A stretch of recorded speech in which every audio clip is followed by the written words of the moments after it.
அதிமுகவின் 2ஆம் கட்ட வேட்பாளர் பட்டியல் சற்று முன்னர் வெளியாகி இருக்கிறது. அதில் சென்னை பகுதியே, இந்த சென்னை ஜோன்லேயே அதிமுகவினுடைய பட்டியல் இன்னும் வெளிவரல அப்படிங்கிறத பார்க்குறோம்.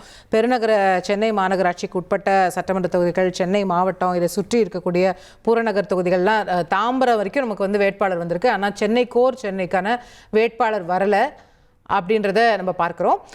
தொடர்ந்து இதில் பாஜகவாக இருக்கட்டும், மற்ற தோழமை கட்சிகள், கூட்டணி கட்சிகள்லாம் சென்னையில் எங்களுக்கு இன்னும் இடம் வேணும் அப்படிங்கிற ஒரு கலந்த ஆலோசனையோ இல்லை அவர்களுடைய கோரிக்கையும் இன்னும் வந்துட்டுருக்கு. அந்த பேச்சுவார்த்தைகள் இன்னும் போயிட்டுருக்கு அப்படிங்கிறதுக்கான ஒரு அறிகுறியாக நம்ம இதை பார்க்க முடிகிறது. நம்மோட அரசியல் விமர்சகர் திரு நாகராஜ் அவர்கள் இணைகின்றார்.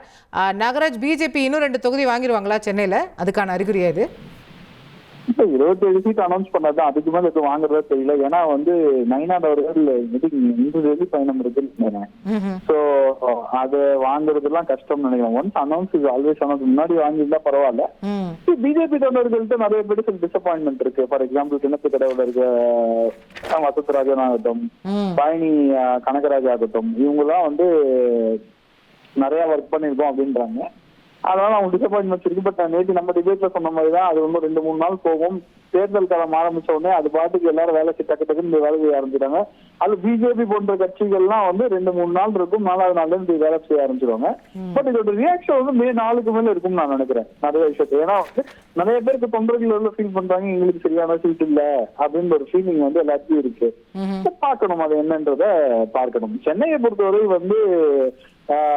இன்னைக்கு ஒரு 6 மணிக்குள்ள எடப்பாடி ஆலந்தூர் வராரு. 5 மணிக்கு நீங்க பிரச்சாரம் ஆலந்தூர்ல இருக்கு. அதற்கு முன்னாடி ரிலீஸ் ஆயிட்டோம்னா எனக்கு கிடைக்கக்கூடிய ஒரு செய்தி. குறிப்பாக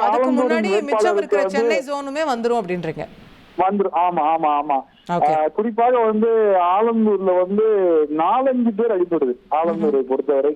ஏன்னா ஆலந்தூரை பொறுத்தவரை என்னன்னா வளர்மதி மேடம் 1000 லைட்ஸ்.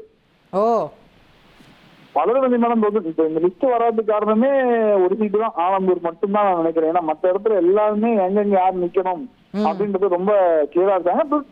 நீங்க பாத்தீங்கன்னா நிறைய தொகுதியில ரொம்ப இன்ட்ராஸ்பெக்ட் பண்ணி போட்டிருக்காங்க. ஃபார் எக்ஸாம்பிள், சங்கரன் கோயில வி.எம். ராஜலட்சுமி மேடம் தரல வீடு நேற்று, கரெக்டா மாத்தி கொடுத்துருக்காங்க. அது 3 நாள் கோரிக்கையா இருக்கிறது.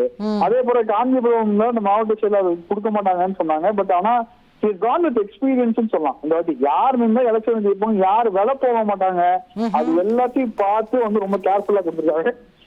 இன்னொரு பிளஸ் மேல சொன்னா, யாரு எடப்பாடியோட இருந்திருக்காங்களோ ஃபர்ஸ்ட்ல இருந்து அவங்களுக்கு எல்லாம் சீட்டு கொடுக்கப்பட்டிருக்கு.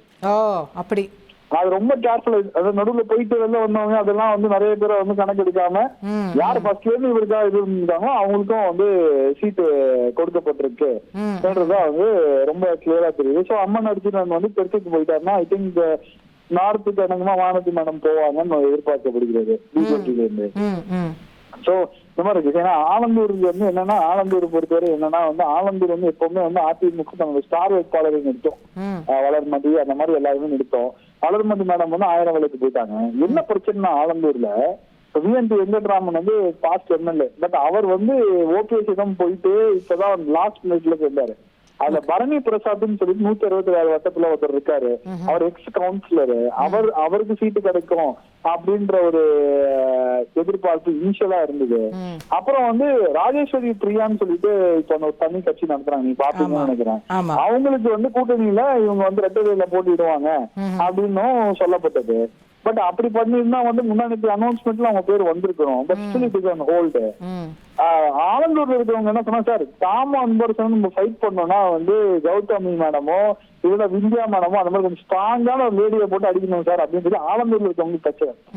அதிமுக ஆலந்தூரை பொறுத்தவரை என்னன்னா உங்களுக்கு 160வது வார்டுல 167 அவங்களுக்கு ரொம்ப ஈஸியா இருக்கும். எங்க உள்ள போவாங்க, ஊராட்சிக்குள்ள போவாங்க. 2 மவுண்ட், பரணிபுத்தூர் அங்கெல்லாம் போங்க, திமுக கோட்டை, அதுல இறங்கி வேலை செய்யற மாதிரி ஒரு ஆள் வேணும் அப்படின்றதுனால ஆலந்தூர் மட்டும்தான் கன்ஃபியூஷன் இருக்கு. மிச்சம் எல்லா தொகுதியிலும் யார் வேட்பாளர் எல்லாருக்கும் தெரியும் தான்.